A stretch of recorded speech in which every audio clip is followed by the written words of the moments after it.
اللهم صل على سيدنا محمد صلاة دائمة مقبولة تؤدي بها عنا حقا عظيم.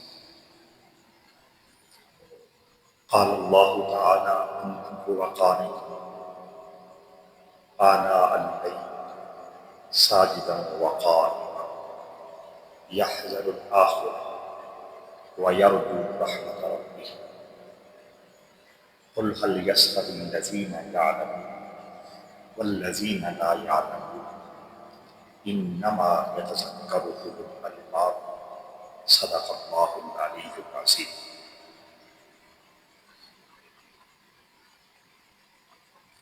وہی آیت کریمہ تلاوت کی ہے اور آپ کو سنائی ہے جو پچھلے 3 جمعۃ المبارک کی نشستوں میں پڑھی گئی. جیسا کہ عرض کیا تھا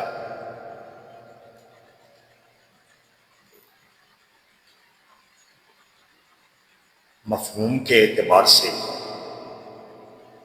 اور ترجمہ کے لحاظ سے تو رب ذوالجلال اس آیت کریمہ میں حوصلہ افزائی کے انداز میں ایمان والوں کو شوق دلا رہا ہے، ترغیب دلا رہا ہے کہ میری رحمت کا دریا سر عام چل رہا ہے، آ جاؤ اور میری بارگاہ ناز میں جھک جاؤ. کبھی کھڑے ہو کر میری بارگاہ میں التجائیں پیش کرو، کبھی سجدہ ریز ہو کر میری رحمت کے سمندر میں اترنے کی کوشش کرو تاکہ تمہیں دنیا و آخرت میں سکون، قرار، چین اور عزت و توقیر نصیب ہو جائے. لیکن ابتداءً کچھ چیزیں ایسی ہیں میری سمجھ کے مطابق اگر وہ آپ تک پہنچا دی جائیں اور آپ کو یہ باور ہو جائے کہ جس اللہ نے ہمیں پیدا کیا ہے اس نے ہماری تخلیق اور پیدائش کا مقصد کیا سمجھایا اور ہمیں پیدا فرما کر ہمیں کس مقام، وقار اور عزت و شان سے نوازا.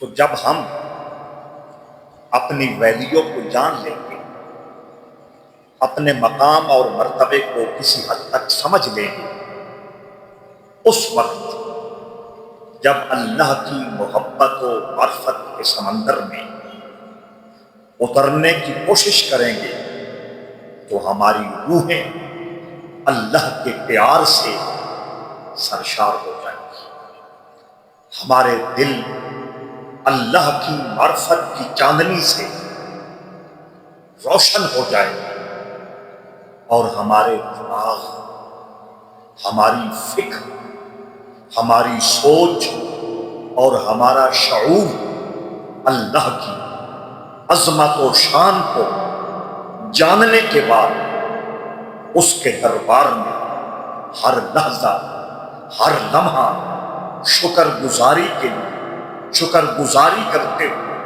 جھکنے کے لیے تیار ہے۔ ادروائز ایک فارمیلٹی ہے جو ہر کلمہ کو پوری کر رہا ہے، نماز پڑھ لی، روزہ رکھ لی، باقی عبادات ادا کر لی، حلال اختیار کر لیا، حرام سے بچ گئے، اچھی بات ہے، لیکن ان ساری حقیقتوں کے متعلق اگر کانسیپٹ کلیئر ہو جائے کہ اللہ یہ عبادت اور اللہ یہ حکم کیوں دے رہا ہے، جب اس بات کی تہ تک بندہ مومن پہنچ جاتا ہے تو اس کی عبادت کی لذت اور ہوتی ہے اور اس کے حکم ماننے کی شان اور ہوتی ہے۔ اس لیے تھوڑی بات کو تفصیل سے عرض کر رہا ہوں، اور آج چوتھی نشست ہے اس حوالے سے کہ رب ذوالجلال نے انسان کو کیا بنایا، انسان کو کس کس شان سے نوازا، اور انسان کو اتنا قیمتی اور ویلیویبل مخلوق بنایا۔ اس حوالے سے میں نے دوسری نشست میں یہ عرض کیا تھا کہ اللہ کریم نے انسان کو اپنی معرفت کے لیے دعوت دی ہے، اپنی پہچان کے لیے دعوت دی ہے کہ مجھے جاننے کے لیے، مجھے پہچاننے کے لیے اور میری معرفت کے لیے تمہارے پاس دو ذریعے ہیں، دو سورس ہیں، ایک ساری کائنات، دوسرا تیرا اپنا وجود۔ پوری کائنات میں بھی اللہ کی نشانیاں موجود ہیں، اس کے جلوے موجود ہیں، ان نشانیوں کو جانتے جاؤ اور ان نشانیوں کو سمجھتے جاؤ، ان نشانیوں کو ادراک کرتے جاؤ اور اللہ کی معرفت سے اپنے سینوں کو آباد کرتے جاؤ۔ وہ ساری کائنات میں جو نشانیاں پھیلی ہوئی ہیں وہ عالم اکبر کہلاتا ہے، بڑا جہان کہلاتا ہے، اور پھر اللہ فرماتا ہے کہ پوری کائنات میں جو میری نشانیاں بکھری پڑی تھی اور پھیلی ہوئی تھی، میں نے اپنی قدرت کاملہ سے ان ساری نشانیوں کو جمع کر کے ایک تیرے وجود میں سجا دیا۔ ساری کائنات میں اللہ کی نشانیاں کیسی ہیں، یہ اس دوسری نشست میں نے کافی وضاحت کے ساتھ بیان کر دیا، اور پچھلے جمعۃ المبارک بات یہاں پہ آ کے رکی تھی کہ رب ذوالجلال نے دنیا میں اور کائنات میں جتنی اپنی نشانیاں ہیں ان کو اکٹھا کر کے میرے وجود میں رکھ دیا، انسان کے وجود میں سجا دیا۔ عالم اصغر میں اللہ نے اپنی نشانیاں ظاہر فرما دی، اور پھر آگے بات چلتے چلتے یہاں پہنچی تھی کہ رب ذوالجلال نے اپنی معرفت، اپنی عظمت اور اپنی شان کے نمونے انسانی وجود میں جو ظاہر فرمائے، ان کو کنٹرول کرنے کے لیے اور ان کو ایک چھتری تلے رکھ کر ان سے کام لینے کے لیے مہربان رب نے انسانی وجود میں روح کو پیدا کیا۔ روح مدبر اعظم ہے، روح وہ قوت ہے، وہ طاقت ہے جو انسانی وجود میں جتنے کمالات ہیں ان کو کنٹرول کرتی ہے، اور ان کمالات سے انسان روح کے ذریعے کام لیتا ہے۔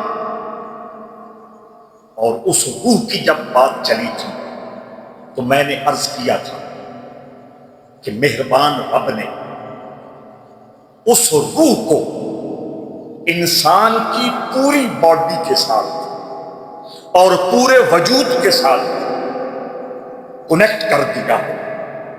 انسان کے دماغ میں بھی روح کا اثر، انسان کے دل میں بھی روح کا اثر یاد آ رہا ہے، انسان کے جگر میں بھی روح کا اثر، انسان کے پھیپھڑے میں بھی روح کا اثر، انسان کی تیلی میں بھی روح کا اثر، انسان کے بازو اور ہاتھوں میں بھی روح کا اثر، انسان کی ٹانگوں اور قدموں میں بھی روح کا اثر، انسان کے ناخنوں میں بھی روح کا اثر، اور انسان کے بال میں بھی روح کا۔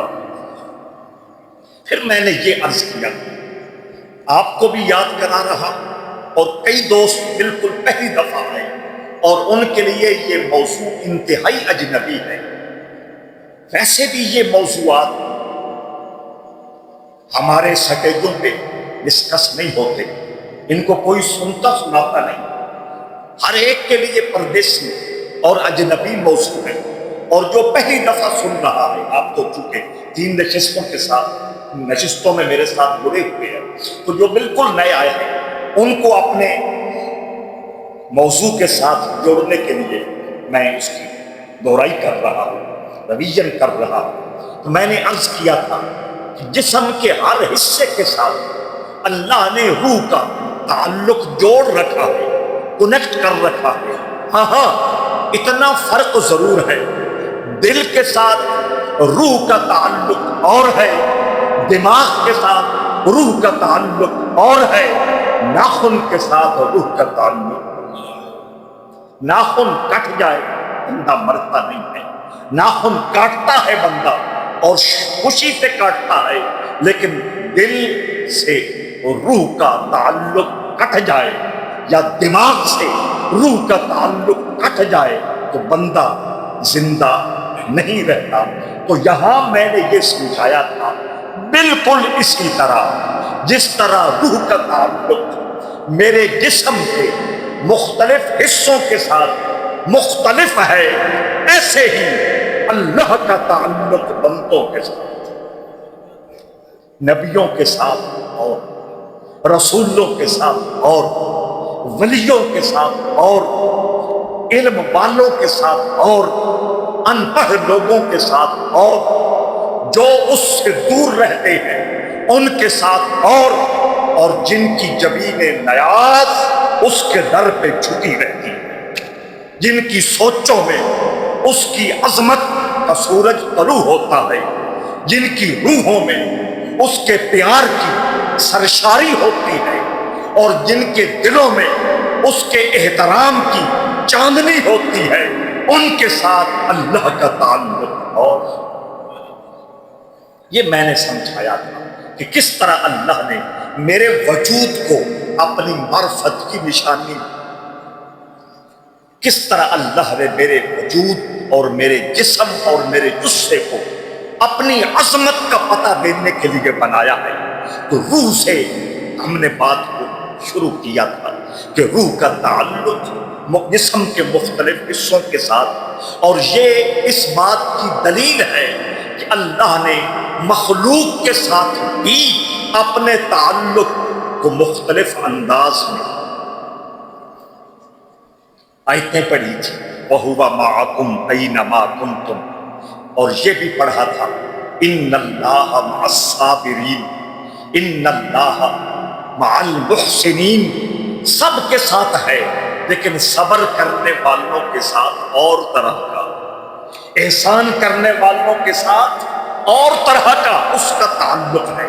اور اسی بات کو آگے بڑھا رہا کہ روح انسانی وجود میں جو رب ذوالجلال نے پیدا کی، جس طرح اس کا تعلق جسم کے مختلف حصوں کے ساتھ ہے، اسی طرح آج ایک اور حقیقت کو سمجھنا ہے، پوری توجہ کی ضرورت ہے۔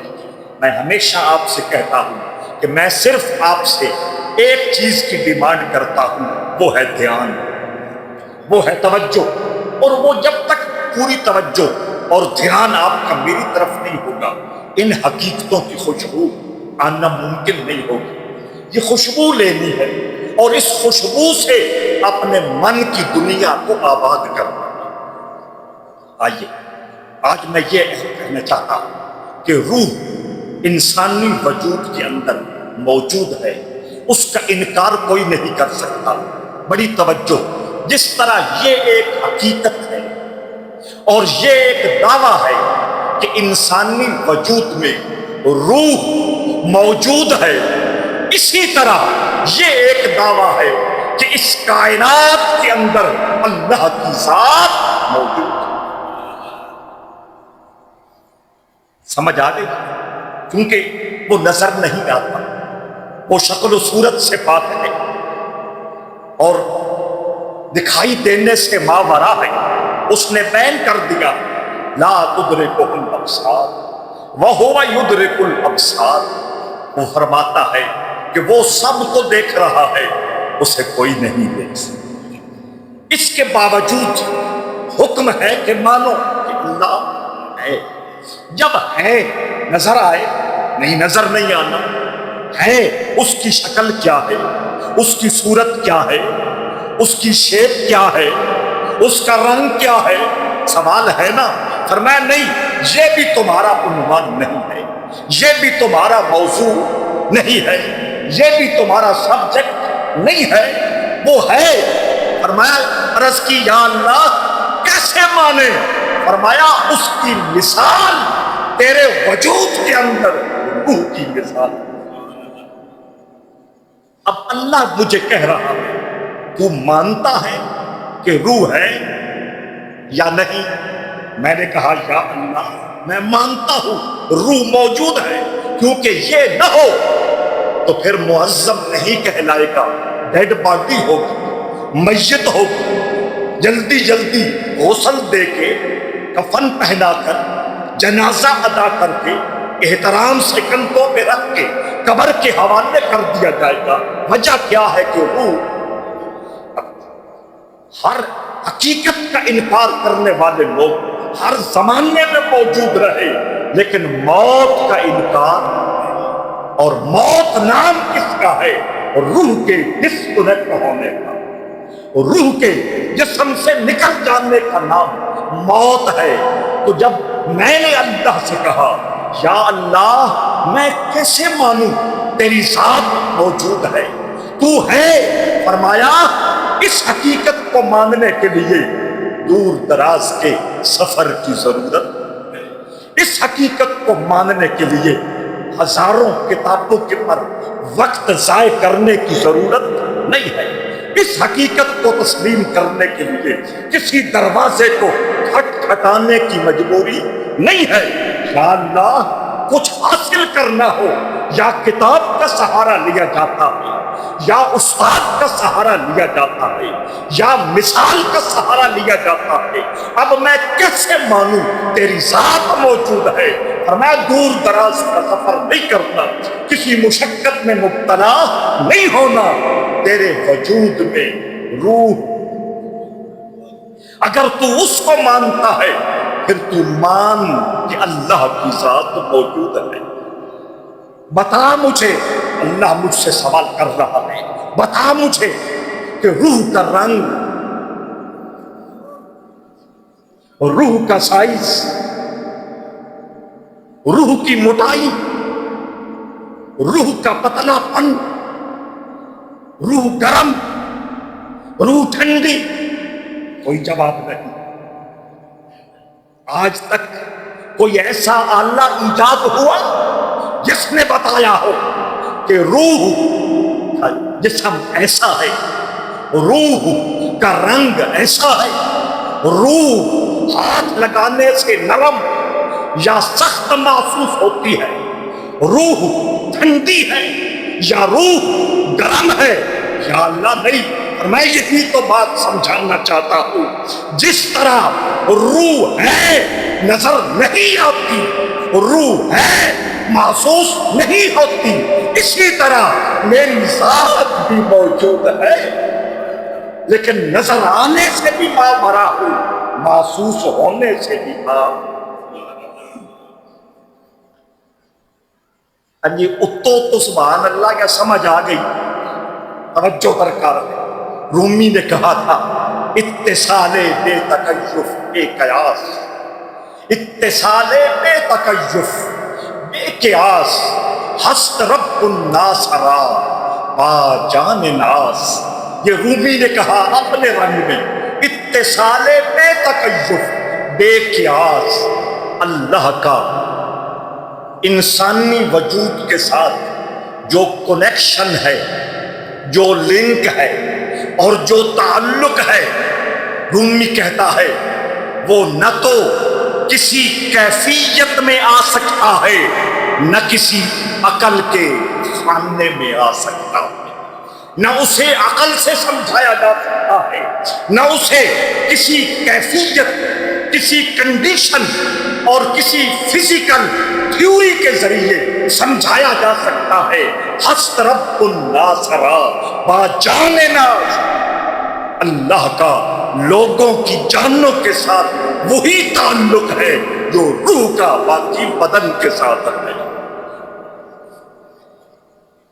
رومی نے تو اس انداز میں بات کی، آپ کو دعویٰ سمجھ آ گیا کہ اللہ ہے نظر، اللہ ہے محسوس نہیں ہوتا۔ فرمایا اس حقیقت کو سمجھنے کے لیے کسی دور دراز علاقے میں جاننے کی ضرورت نہیں ہے، تیرا اپنا وجود کافی ہے کہ تیرے وجود میں ایک حقیقت ہے جس کا نام روح ہے۔ روح نظر نہیں آتی، تو مانتا ہے، روح محسوس نہیں ہوتی، تو مانتا ہے، جس طرح نظر نہ آنے کے باوجود اور محسوس نہ ہونے کے باوجود تو روح کو مان رہا ہے، یوں ہی مان جا کہ اللہ کی ذات بھی موجود ہے۔ سلسلہ چشت کا تاجدار سید نصیر الدین چراغ دہی رحمہ اللہ، خواجہ نظام الدین اولیاء کے خلیفہ اعظم اور خلیفہ اکبر، انہوں نے اپنے انداز میں اس حقیقت کو سمجھانے کی کوشش کی۔ فارسی زبان چونکہ ان پاک ہستیوں کی ہمیشہ رہی ہے، اور فارسی زبان میں جو مٹھاس ہے، فارسی زبان میں جو لذت ہے، اور فارسی زبان میں اللہ نے دل اور روح کی گرمی کے لیے جو سودا رکھا ہے وہ کسی اور زبان میں دستیاب نہیں۔ اب چونکہ نہ مجھے روح کی ضرورت رہی، نہ مجھے دل کی معرفت کی ضرورت رہی، نہ مجھے اللہ کے قرب میں جانے کی حاجت رہی، نہ میری طلب رحمت عالم صلی اللہ تعالیٰ علیہ وآلہ وسلم کی محبت و معرفت رہی۔ جب یہ کچھ نہ رہا تو ان حقیقتوں کو حاصل کرنے کے لیے جتنے سورسز تھے، جتنے ذرائع تھے، جتنے طریقے تھے، وہ بھی غیر اہم ہو گئے، ان کی اہمیت بھی نہ رہی۔ اس لیے اس پاک مٹی سے فارسی زبان مٹ گئی۔ ضرورت کیا ہے؟ لیکن نہیں، آپ کو ضرورت نہیں ہوگی، سرحد والوں کو ضرورت نہیں ہوگی، بلوچستان والوں کو ضرورت نہیں ہوگی، سندھیوں کو ضرورت نہیں ہوگی، بڑے بڑے پوش علاقوں میں رہنے والے بڑے بڑے مقتدر لوگوں کو ضرورت نہیں ہوگی، لیکن اللہ فرماتا ہے ہر زمانے میں اور ہر مقام پر کچھ ایسے میرے بندے موجود رہیں گے جن کی زندگی کا مقصد اور جن کی زندگی کا مطلوب اور جن کی زندگی کا محور میری ذات ہوگی اور سونے مصطفیٰ کا پیار ہوگا۔ تو اس ذات کی معرفت کے لیے اور محبوب کریم کے پیار کی خوشبو سے اپنے من کی دنیا کو خوشبودار بنانے کے لیے جس جس سودے کی ضرورت ہے، جس جس ہتھیار کی ضرورت ہے اور جس جس چینل کی ضرورت ہے، وہ پنجابی میں کہتے ہیں شکر خورے نو شکر لب پوندی، لبدی کے نہیں لبدی۔ اور محبوب کریم صلی اللہ تعالی علیہ وآلہ وسلم نے فرمایا من جدہ وجدہ، جو کوشش کرتا ہے وہ پا لیتا، جو کوشش کرتا ہے وہ پا لیتا۔ جس جس شعبے میں، جس جس فیلڈ میں لوگوں نے محنت کی ہے، کوشش کی ہے، وہ 60 ارب ڈالر کی ویب سائٹ نہیں تیار ہو گئی ہمارے ملک کے باشندے نے کر لی۔ وہ ایک شوق تھا نا، ایک طلب تھی نا، ایک جستجو تھی نا، ایک لگن تھی نا، ایک ٹارگٹ تھا نا، ایک منزل تھی، اللہ نے اس کی مدد فرمائی۔ تو اسی طرح ہر شعبے میں، ہر زمانے میں، ہر مقام پہ کچھ نہ کچھ ایسے لوگ موجود رہتے ہیں، اور یہ وہ حقیقت ہے جس کے متعلق میرے کریم رب نے کہا یا ایھا الذین آمنوا اتقوا اللہ وکونوا مع الصادقین، اے ایمان والو تقوی اختیار کرو اور سچوں کے ساتھ جڑ جاؤ، سچوں کے ساتھ جڑ جاؤ، سچوں کے ساتھ جڑ جاؤ، سچوں کے ساتھ جڑ جاؤ، سچوں کے ساتھ جڑ جاؤ۔ میں نتیجہ نکالنے لگا ہوں، دلیل فراہم کرنے لگا ہوں، استدلال کرنے لگا ہوں، سچوں کے ساتھ جڑ جاؤ۔ قرآن قیامت تک موجود رہے گا، سچے بھی قیامت تک موجود رہے گا۔ چونکہ اس طرف میں نے جانا نہیں، وہ مستقل موضوع ہے، صرف ضمناً اشارے کر رہا ہوں۔ تو حضرت سید نصیر الدین چراغ دہلوی رحمہ اللہ، چراغ دہلوی آپ فرماتے ہیں، پوری غزل ہے، وہ ساری تو نہیں سنا سکتا، وقت کی گنجائش نہیں ہے، بات کو سمیٹنا ہے۔ تو حضرت نصیر الدین چراغ دہلوی یہ بتانا چاہتے ہیں کہ وہ ہے، بے شک نظر نہیں آتا، بے شک وہ محسوس نہیں ہوتا، لیکن ہے، وہ کیسے ہے وہ سمجھا رہے ہیں، مثال دے کے سمجھا رہے ہیں، توجہ درکار ہے۔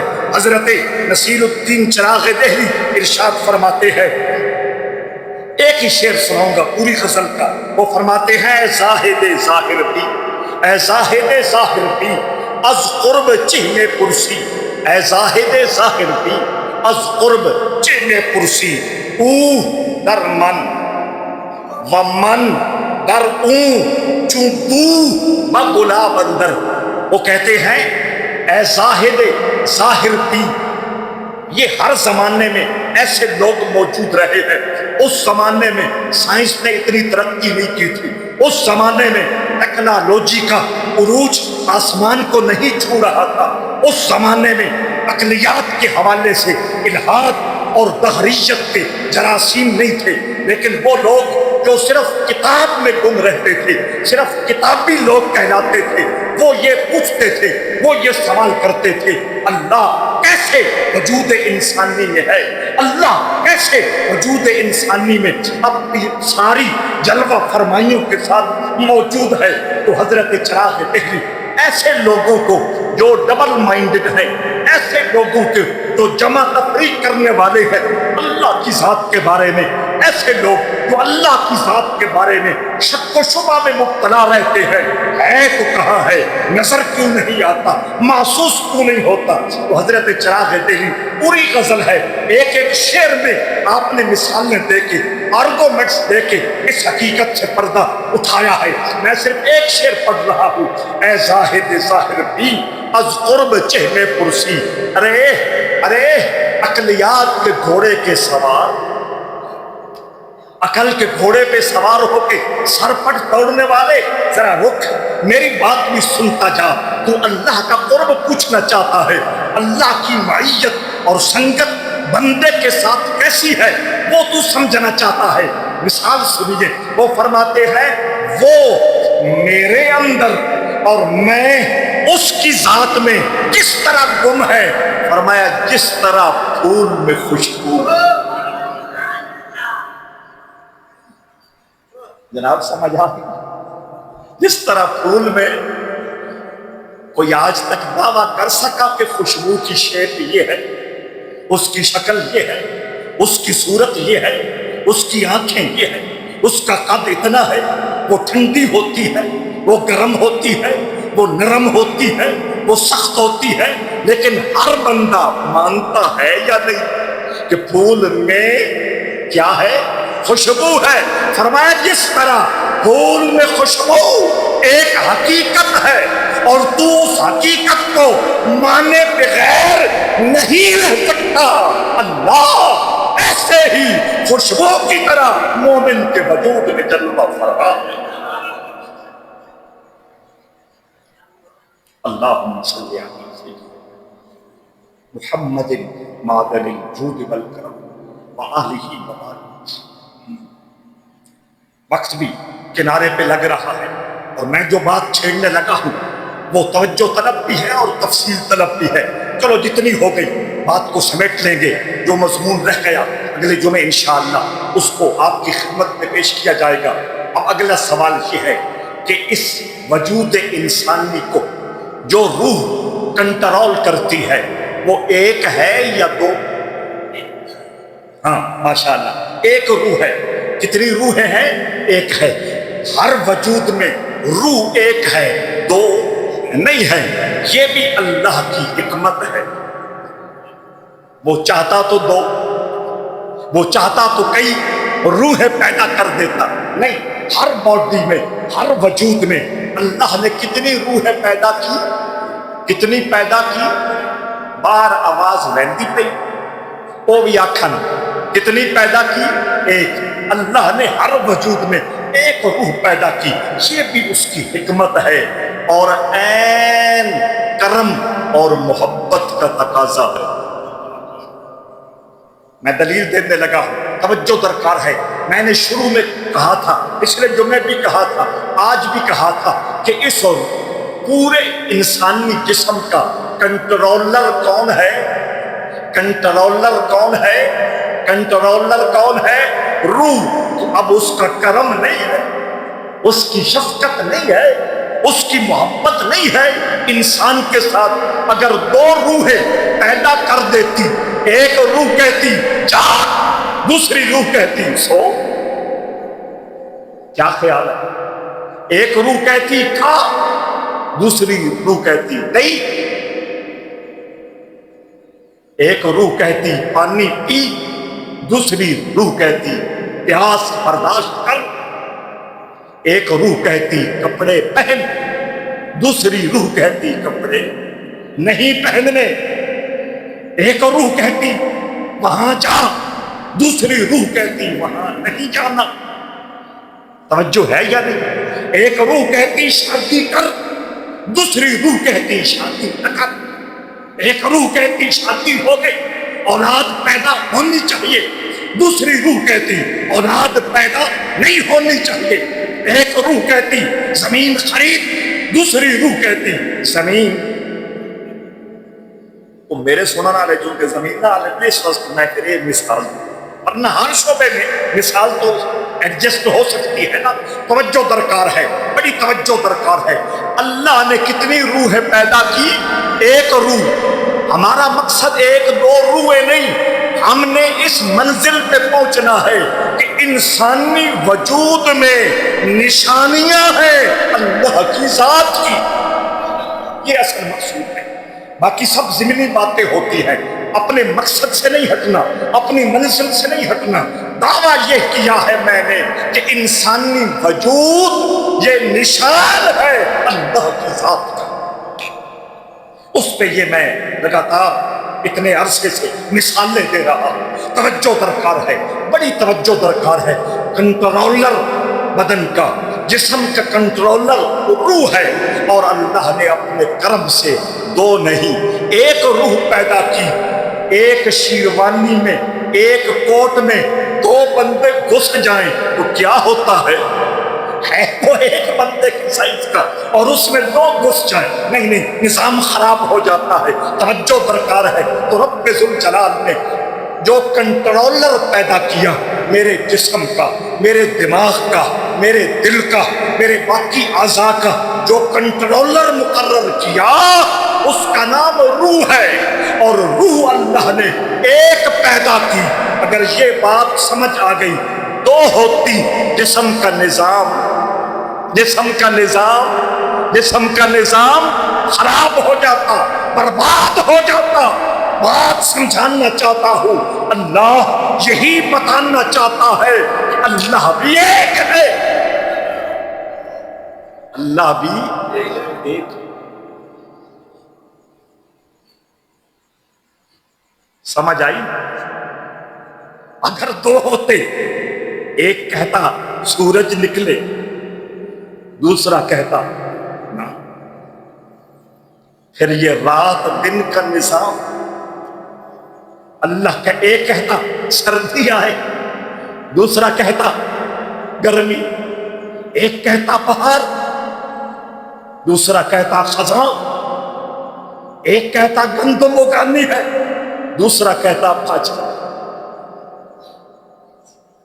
ضرورت گندم کی ہے، سیزن موسم گندم کا ہے، اور وہ کہتا ہے نہیں میں نے گندم نہیں ہونے دیں، باجرا۔ توجہ ہے یا نہیں؟ چارہ۔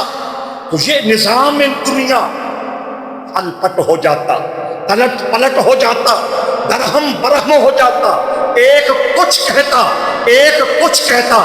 بڑی توجہ، بڑی توجہ، بڑی توجہ۔ اسی لیے سونے رب نے خود اعلان کیا لو کان فیہما آلہۃ الا اللہ لفسدتا۔ لوگو اس طرف بھی دھیان کرو اور میں اس طرف بھی توجہ کرو۔ اگر آسمانوں اور زمینوں میں ایک اللہ کے علاوہ دوسرا اللہ ہوتا تو آسمانوں اور زمینوں کا نظام فساد فساد فساد فساد ہوتا کہ نہ ہوتا؟ وہ پہلے میں نے بات سمجھا دی ہے۔ ایک کچھ کہتا، ایک کچھ کہتا۔ توجہ درکار ہے حضرات عزیز وقار۔ اس لیے فرمایا کہ جو تیرے وجود میں روح موجود ہے، جو تیرے روح وجود میں روح موجود ہے، پہلے یہ دلیل ہے کہ جس طرح یہ موجود ہے تیرے باڈی کو یہ کنٹرول کر رہی ہے، اسی طرح ایک اندیکھی طاقت ساری کائنات کا کنٹرول۔ اور پھر فرمایا کہ جس طرح تیرے وجود میں روح کی تعداد، اسی طرح پوری کائنات میں ہر زمانے کے اندر اللہ بھی ایک۔ یعنی میری روح کا ایک ہونا اس بات کی پکی دلیل ہے کہ بڑی کائنات میں ہر زمانے کے اندر اللہ بھی۔ یہ روح ہر جسم میں موجود ہے، لیکن ایک ہی گھر میں، توجہ ہے یا نہیں؟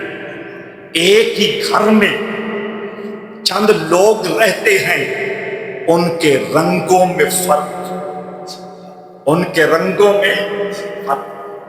کوئی سانولا رنگ، کوئی مٹیالہ رنگ، کوئی سفید چمکتا رنگ، کوئی سفید اور پنک گلابی ملا جلا رنگ ہوتا ہے یا نہیں؟ اسی طرح ایک ہی گھر میں چند لوگ رہتے ہیں، ان کے بالوں کے سائز، ان کے بالوں کے رنگ، ان میں فرق ہوتا ہے۔ توجہ درکار ہے۔ اللہ یہ فرق پیدا کر کے کہ لوگوں کے رنگ مختلف، لوگوں کے بالوں کے سائز مختلف، لوگوں کے بالوں کے رنگ مختلف، یہ اس بات کی دلیل ہے کہ پوری کائنات میں جو مختلف رنگ دیکھتے ہو، مختلف شکلیں دیکھتے ہو، مختلف کیفیات دیکھتے ہو، یہ سارے کرشمے ہیں اللہ کے۔ یہ سارے کرشمے ہیں، پھول گلابی بھی ہے، پھول سرخ، یہ پورا سرخ وہ بھی ہے، پھول سیاہ بھی ہے، پھول پیلا بھی ہے، پھول سورج مکھی کا بھی ہے۔ سمجھ آ رہی ہے؟ یہ سارے آپ کے موضوع ہیں، آپ مجھ سے بہتر جانتے ہیں۔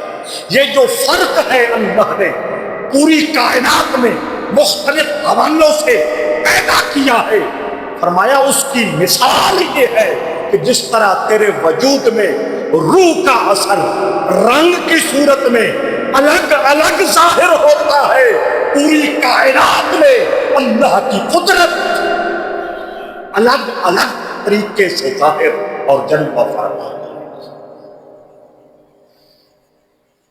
اگلا سوال اسی موضوع کے ساتھ جڑا ہوا، مان لیا اللہ ہے، سمجھ آئے؟ مان لیا اللہ ہے، دلیلیں بڑی مضبوط آ گئی، ماننے کے بغیر گزارا نہیں، مان لیا اللہ ہے تو ہے کہاں؟ کوئی سمجھ آ رہی؟ ابھی ٹھیک ہے جناب، مان اللہ ہے، ہم اب انکار نہیں کرتے، پہلے شک تھا، ڈبل مائنڈ تھے، سمجھ نہیں آ رہی تھی، آپ نے سمجھایا، آپ دلیلیں دی، بات کو کھولا، سمجھ آ گئی، دل مان گیا کہ اللہ۔ پر ابھی ہمارا ایک سوال باقی ہے کہ اللہ ہے تو کہاں ہے؟ غلام علی صاحب ایڈریس پوچھ رہے ہیں، کیا پوچھ رہے ہیں؟ ایڈریس کس کا؟ اللہ۔ پتہ پوچھ رہے ہیں کس کا؟ اللہ۔ مان لیا کہ اللہ ہے، اب جناب یہ بتائیں کہ اللہ کہاں ہے؟ فرمایا آیتوں سے بعد میں بتائیں گے، پہلے جو بات چھیڑی ہوئی ہے اسی سے سمجھ۔ عرض کریں جناب، لوڑ ہے سن؟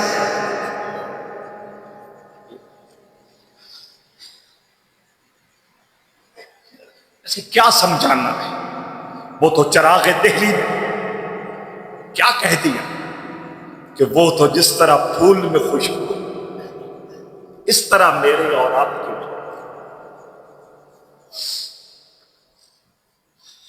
لیکن میں پھر بھی پوچھتا ہوں کہ یہ تو مان لیا کہ اللہ ہے، اب یہ بھی سمجھا دیں،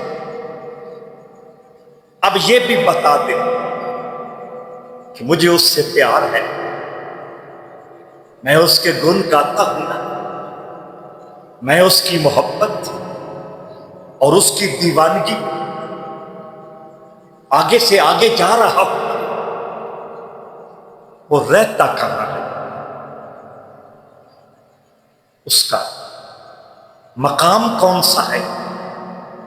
اور یہ میری فطرت کی مجبوری ہے پوچھنا۔ توجہ ہے توجہ؟ آئیے گلشن قرآن میں چلتے ہیں، طور کی وادی، جناب موسیٰ وہاں حاضر ہوئے، سرکاری انتظام پہلے ہو چکا تھا، سوکھا ہوا درخت، اس پر نور کے جلوے، آواز آتی ہے، یہ قرآن کی آواز ہے، کسی اور طرف کی آواز نہیں ہے، سمجھ آ رہی ہے؟ کہتے ہیں نا آواز آئی، پتہ نہیں کہاں سے آئی، میں اس آواز کی بات نہیں کرتا، یہ قرآن کی طرف سے آواز آتی ہے، انی انا اللہ، میں اللہ ہوں۔ ہر طرف دیکھ مارا، 6 سمتیں ہیں، نیچے، اوپر، مغرب، مشرق، جنوب، شمال، 6 سمتیں ہیں، سب طرف دیکھا کہ آواز کہاں سے آ رہی، آواز لگانے والا نظر نہیں آیا، محسوس ہوا کہ آواز وہاں سے آ رہی ہے، وہاں جہاں نور کے جلوے پھوٹ رہے ہیں۔ اب طبیعت میں وہ عشق، وہ محبت، وہ جلن، وہ سوز، وہ گداز اور وہ دیوانگی اپنی حد کراس کرنے لگی۔ کہنے لگے ربی عالمین، آواز لگانے والے پردہ ہٹا۔ کیا کر؟ پردہ ہٹا۔ تو مجبوری ہے یا نہیں کہ میں جب مان گیا کہ اللہ موجود ہے تو پھر میں نے اللہ کو دیکھنا ہے، میں نے اللہ کی زیارت کرنی ہے، میں نے اللہ کی ملاقات کرنی ہے، میں نے اس کے قدموں میں مر جانا ہے، میں نے اس کی محبت میں اس سے سوال کرنا ہے کہ مالا مالک مجھے اپنا بنا لے۔ ہاں بابا مجدد الف ثانی ایک مقام پہ بولا کہ اے بندہ مومن، جب تو سجدے میں جاتا ہے نا، یہ یقین کیا کر کہ تو رحمان کے دو قدموں میں سر رکھ کے پڑا ہے۔ آہستہ آہستہ آہستہ آہستہ وہ مرحلہ آ جائے گا، وہ لمحہ آ جائے گا کہ تیری حیثیت کے مطابق وہ پردے سے نکال دے گا۔ تو خیر، میں عرض کر رہا، میں مان گیا کہ اللہ کی ذات موجود ہے۔ اب وہ مجھے بتا دو، ایڈریس بتاؤ کہ اللہ کہاں ہے۔ فرمایا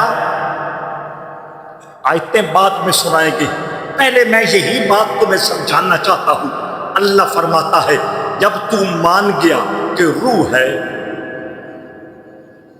جو ہے جب تو مان گیا کہ روح ہے، جب تو مان گیا کہ روح ہے، یا اللہ مان گیا۔ فرمایا اگر تجھے اجازت مل جائے کہ انسان کے جسم میں داخل ہو جائے، تجھے انسان کے جسم میں گھسنے کی اجازت ہو جائے، تو بتا سکے گا کہ روح وہاں ہے؟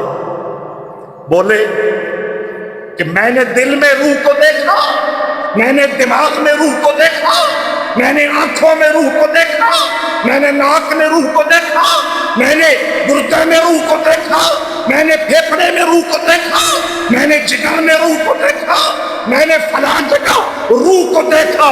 اللہ فرماتا ہے جسم کے اندر گھسنے کے باوجود جب تجھے جسم کے اندر روح کا گھر اور روح کا مکان نظر نہیں آتا، میں بھی نظر نہیں آتا۔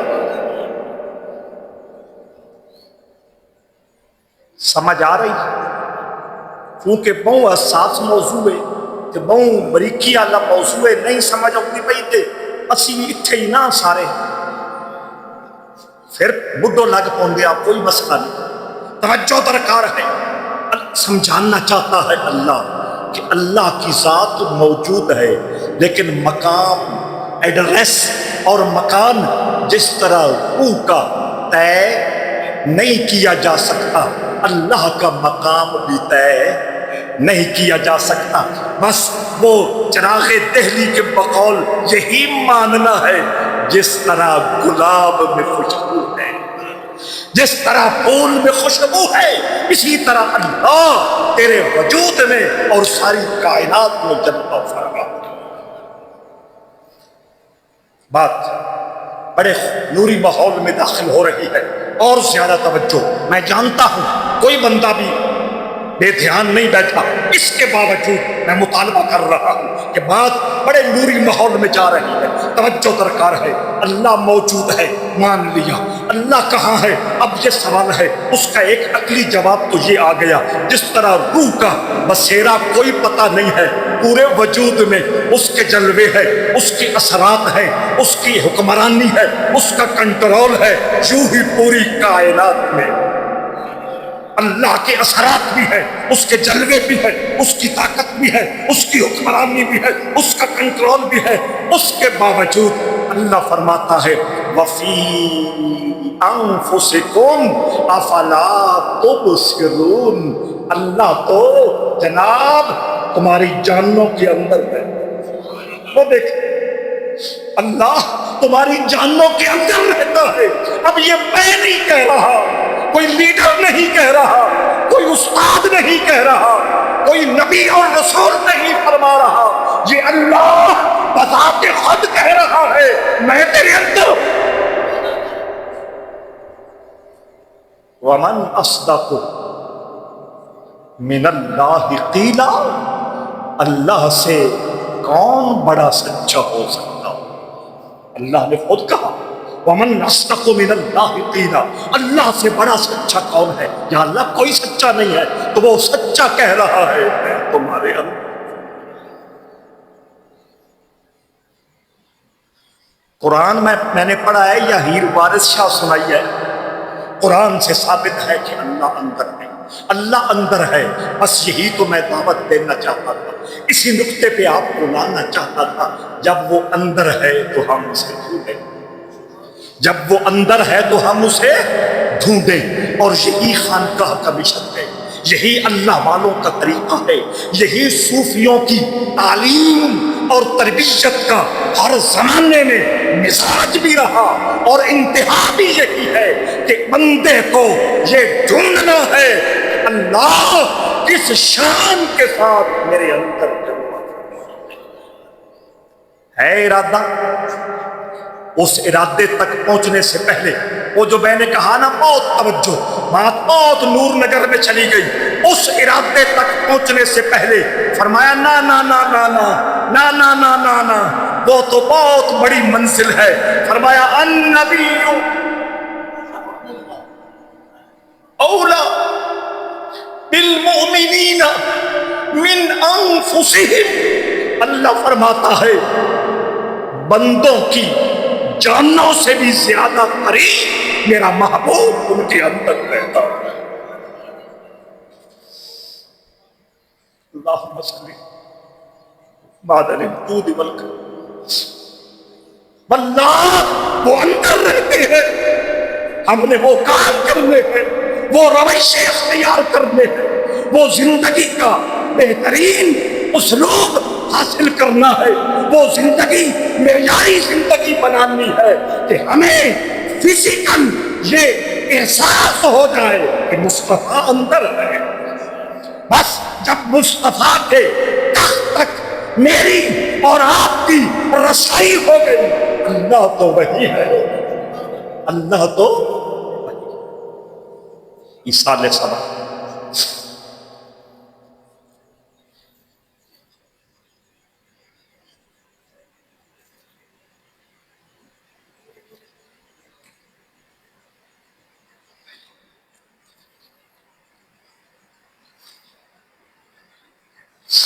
برحمتک یا اللہ۔